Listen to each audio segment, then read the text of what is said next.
There are things that solitude teaches that no book or preacher can. She shapes men in ways that only the silence of the desert knows. Thomas Mitchell had been riding down the dusty trail that cut through the Arizona Territory for 3 consecutive days. The afternoon sun turned the landscape into waves of heat that danced on the horizon, and sweat dripped from under the hat that protected his tired eyes. At the age of 52, Thomas carried on his back more than just the belongings needed for the journey. He also carried the weight of a lifetime dedicated to getting people from place to place, guiding caravans and trains through the arid lands of the West. The carriage he pulled was different from the others he had driven over the years. It did not transport families in search of a new life or merchants eager to sell their wares. This time, his only passenger was a woman who had hired his services in Tombstone, with a quiet urgency in her eyes. Sarah Coleman was in her early 30s, but her slow, careful movements revealed a frailty that went beyond her age. When she climbed into the carriage that Monday morning, Thomas immediately noticed the cane she held tightly and the way she supported her full body weight on her right leg. He asked no questions. Men who lived transporting people across the American West learned early on that each passenger carried his own reasons for leaving, and rarely did those reasons need to be shared. The destination was Phoenix, a journey that would normally take 4 days of constant travel. Thomas mentally calculated the smoothest route, avoiding the larger boulders and the rougher sections of the way. There was something about Sarah's quiet determination that made him want to make the trip as painless as possible. The afternoon was advancing and the heat was beginning to subside when Sarah lightly hit the roof of the carriage. It was the agreed signal for them to stop. Thomas pulled the reins and the horses slowed down until they came to a complete stop. He got out of the coachman's seat and walked to the door of the carriage. Sarah sat with her hands folded over her cane, looking out the small window toward the distant mountains. When he turned to look at Thomas, his eyes carried a mixture of determination and something he recognized as fear. "Mr. Mitchell," she said in a soft but firm voice, "I must tell you something important. I shouldn't have hired his services without fully explaining my situation." Thomas took off his hat and ran his hand through his gray hair. "During all those years of leading people through the desert, I had developed an instinct to recognize when someone was about to change the course of a journey. Ms. Coleman, the road to Phoenix is still long. If there's anything you need to tell me, now would be a good time," he replied, leaning on the side of the carriage. Sarah took a deep breath and pointed to the cane that rested next to her. "This cane is not just for support, Mr. Mitchell. My left leg is getting weaker and weaker. There are days when I can barely stand. The doctor in Tombstone told me that the condition is going to get worse." Thomas nodded slowly, beginning to understand the urgency he had sensed in her eyes in that first meeting. "What I'm trying to say," Sarah continued, "is that I may not be able to keep up with the pace that you're used to. If you need to stop more often, if you can't get on or off the carriage without help, I'm just going to delay your trip." The hot wind blew between them, kicking up small clouds of dust that danced in the air for a few seconds before settling back on the barren ground. Thomas looked at Sarah for a long moment, then at the road that stretched ahead, then again at her. "Mrs. Coleman," he said at last, putting his hat back on his head, "if that is the case, then I will walk more slowly by your side." The words hung in the warm afternoon air as a promise made not only to Sarah, but to something bigger that they both could not yet name. Thomas climbed back into the coachman's seat, took the reins, and made a small signal for the horses to resume their walk. As the carriage moved back down the dusty track, Sarah remained silent, looking out the window. For the first time in many months, she felt something she had forgotten how to recognize. The feeling that she wasn't completely alone on her journey. The sun continued its descent toward the horizon, painting the sky orange hues that reflected off the surrounding red rocks. Thomas adjusted the pace of the horses to a softer, more careful step, as if the earth itself had become more fragile under the wheels of the carriage. That night, when they set up camp near a small stream, Thomas helped Sarah out of the carriage as naturally as he would help any passenger. There was no rush in his movements, no sign of impatience or concern about lost time. The second day brought with it the kind of warmth that made the shadow itself seem like a precious blessing. Thomas woke up before dawn, as was his custom, and brewed coffee over the still hot embers of the previous night's campfire. The aroma mixed with the dry morning air, creating a moment of peace before the sun turned the world into a relentless furnace again. Sarah had slept inside the carriage, using the padded seats as a makeshift bed. When Thomas knocked gently on the door to wake her up, she responded immediately, as if she hadn't really slept through the night. "Good morning, Mrs. Coleman. The coffee is ready," he said, keeping his voice low so as not to break the tranquility of the morning. She got out of the carriage carefully, leaning heavily on her cane. Thomas noticed that his movements seemed slower than the day before, but he made no comment. Instead, he offered her a steaming mug and pointed to a flat rock where she could sit comfortably.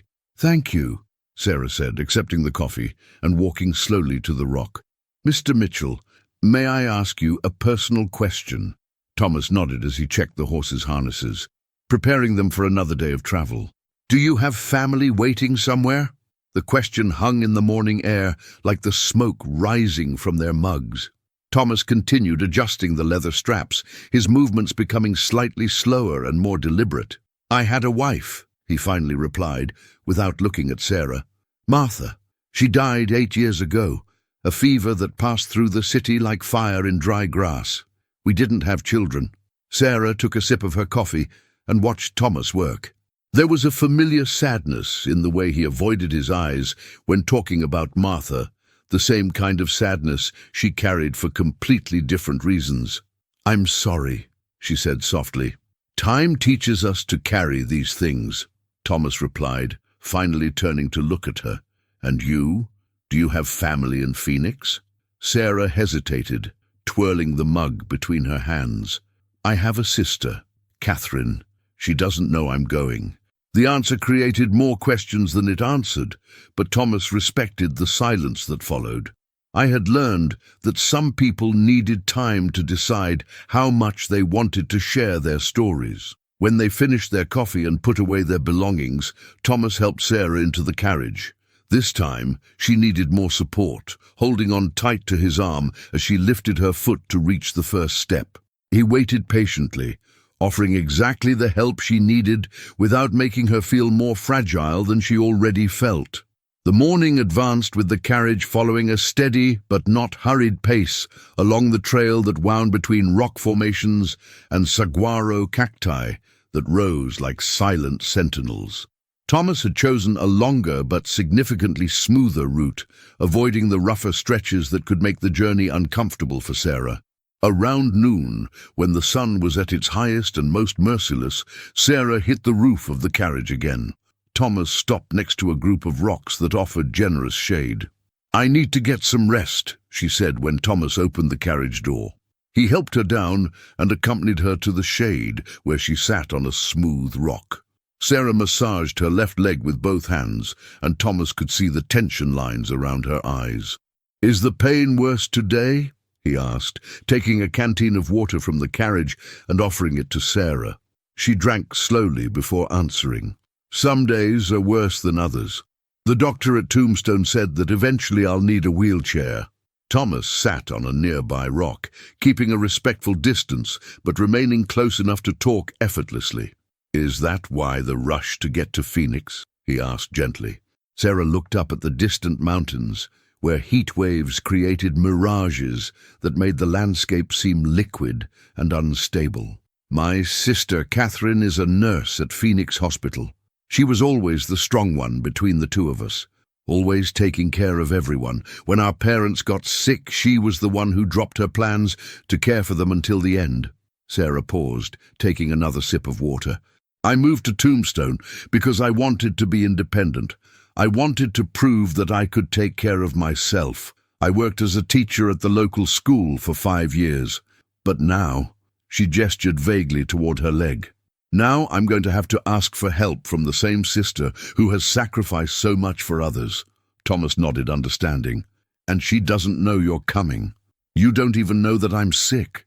In the letters I write, I always talk about how everything is fine, about the students at the school, about how Tombstone is a thriving city." Sarah smiled sadly. "Pride can be a dangerous thing, Mr. Mitchell."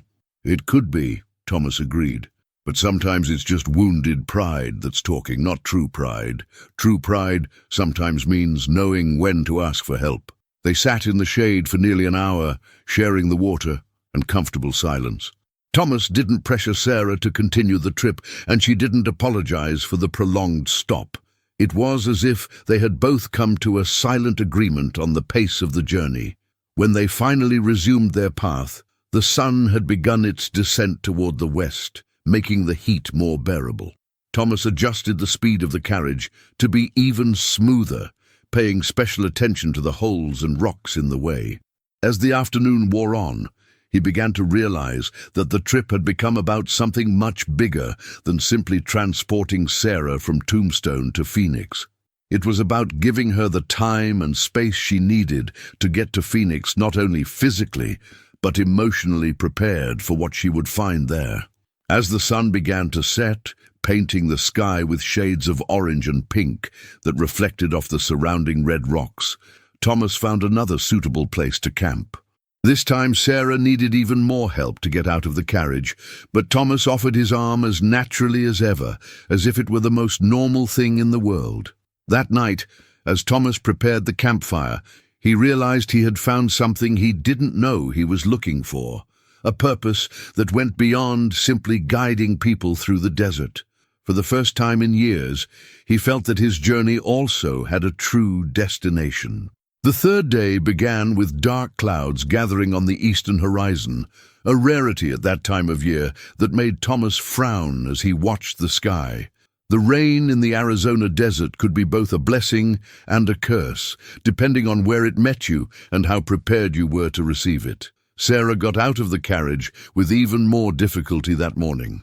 Thomas noticed how she leaned completely on the cane before she even tried to put her foot down, and how she hesitated for a long moment before taking the first step. The night inside the carriage had been particularly his leg. He could see by the careful movements and the way she avoided putting full weight on the left side of her body. Breakfast was eaten in contemplative silence as they both watched the clouds approaching.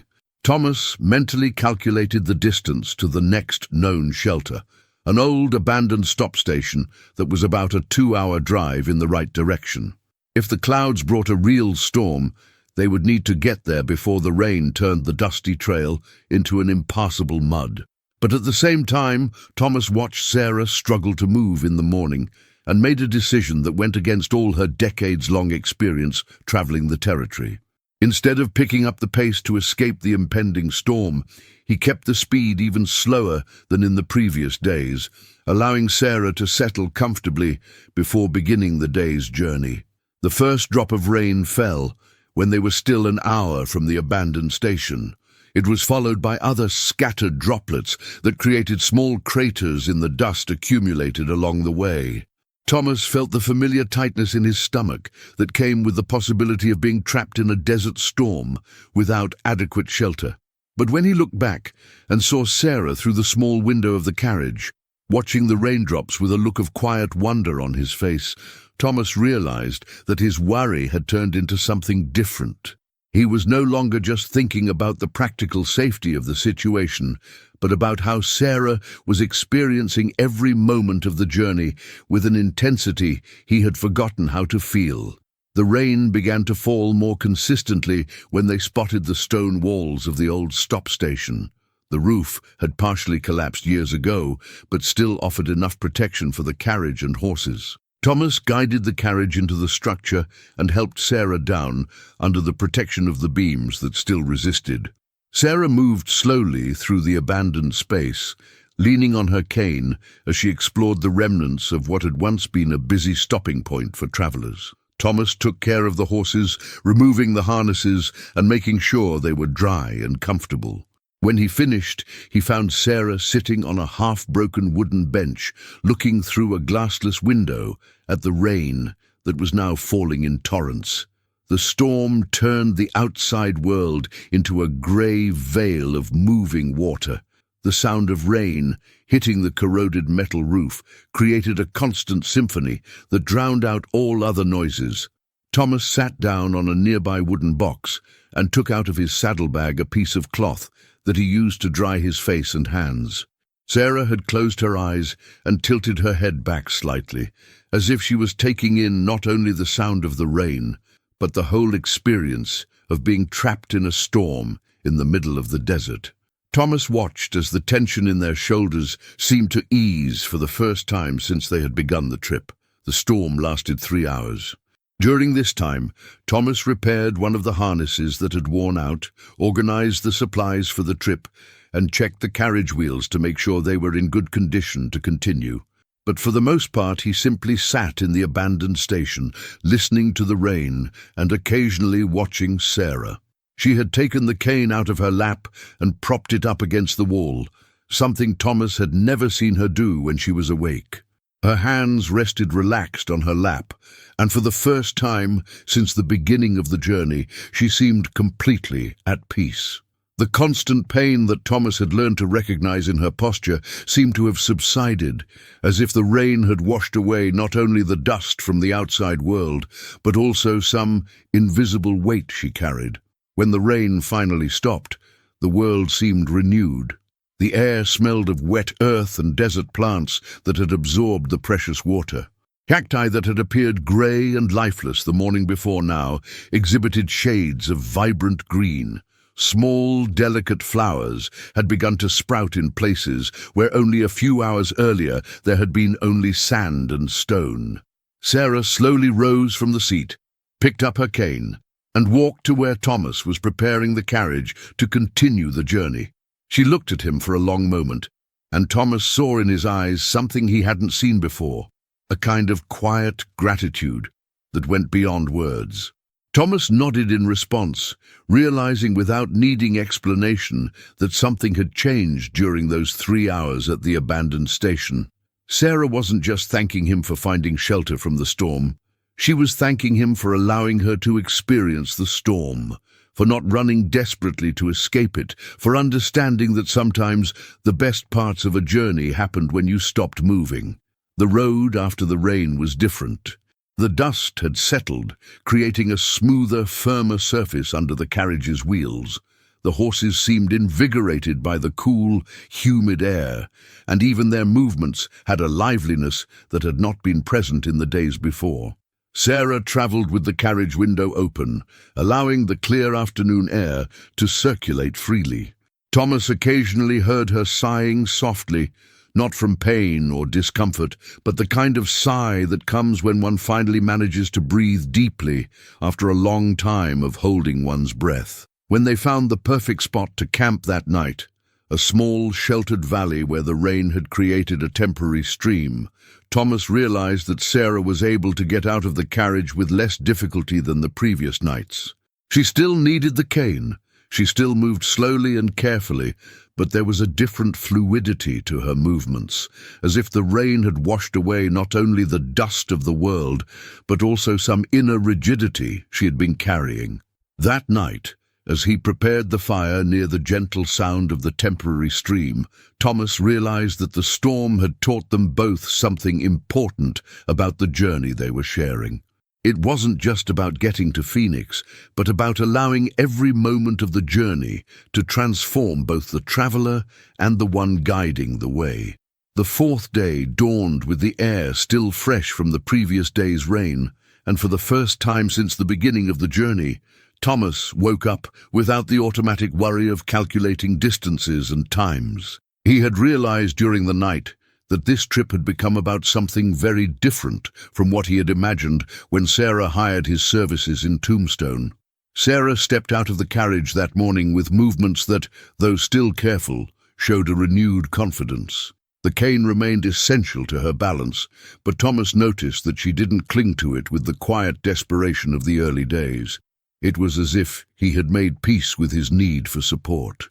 Breakfast was prepared and eaten with the tranquility of two travelers who had found a natural rhythm to their shared journey. Thomas watched Sarah look toward the horizon, where the mountains around Phoenix were beginning to become visible through the morning mist. There was determination in his gaze, but no longer the kind of desperate determination he had recognized on the first day. It was the serene determination of someone who had found the courage to face what was to come.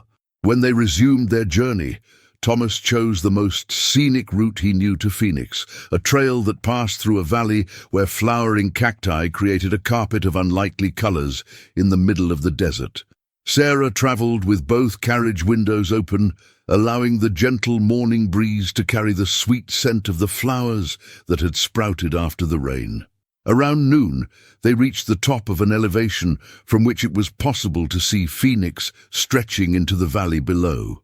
The city seemed small and organized from a distance, with its straight streets and low buildings creating a geometric pattern against the natural landscape.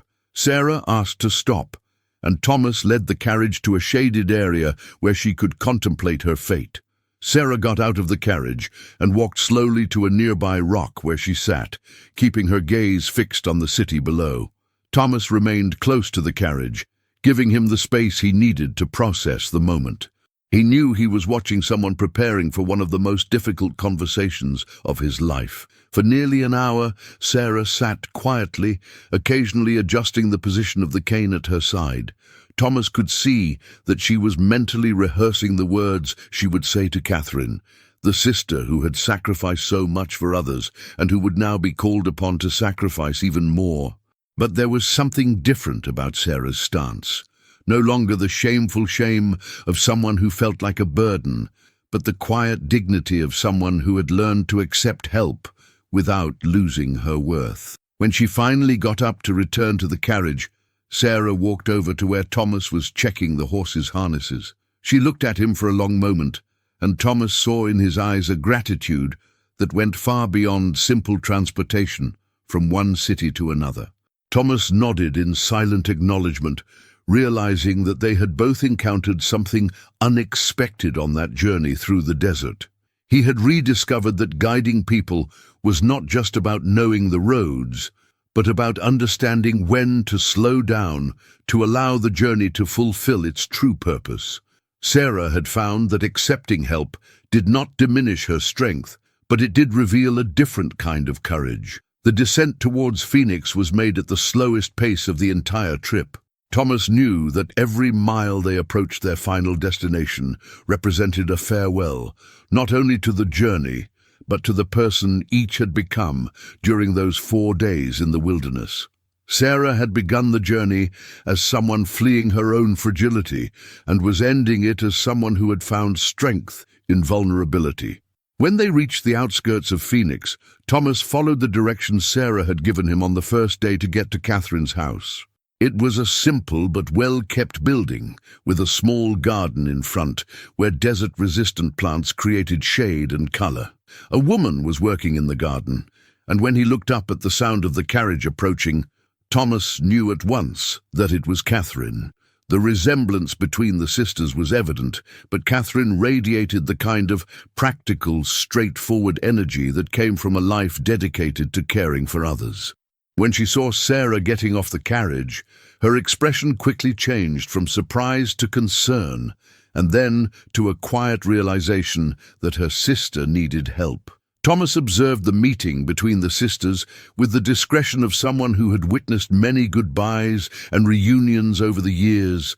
There were tears, whispered explanations, and the kind of hug that happens when two people who love each other finally stop pretending that they are stronger than they really are. When it was time for Thomas to leave, Sarah walked to the carriage to say goodbye. She held out her hand to him, but instead of a formal handshake, Thomas gently touched her shoulder, a gesture that acknowledged everything they had shared without needing words. Catherine insisted on paying Thomas more than the agreed amount, acknowledging that he had done much more than simply transporting his sister from Tombstone to Phoenix. But Thomas refused the extra money, knowing that true compensation for the journey could not be measured in coins. As he drove the empty carriage back through the streets of Phoenix, Thomas carried with him the understanding that some journeys change both those who take them and those who witness them. He had left Tombstone as a man who simply knew the roads of the territory, and he was returning as one who had rediscovered that the true purpose of any journey was not the speed with which one arrived at one's destination, but the care with which one allowed the journey to transform all involved. The late afternoon sun painted the desert with the same golden hues that had accompanied the entire trip, and Thomas smiled silently as he realized he had found something he didn't even know he was looking for. I had rediscovered that walking slowly alongside someone who needed support was not a waste of time, but a completely different way of measuring the value of a journey. In the weeks that followed, Thomas continued his work transporting people through the Arizona territory. But something had fundamentally changed in his approach. He began to pay more attention to passengers who seemed to be carrying more than just luggage, and he learned to recognize when a journey needed to be about more than simply getting from one place to the next. And in his simple home on the outskirts of Tombstone, in the silent nights under the starry desert sky, Thomas sometimes remembered the words he had spoken to Sarah that first day and realized that they had become more than just a promise to a passenger.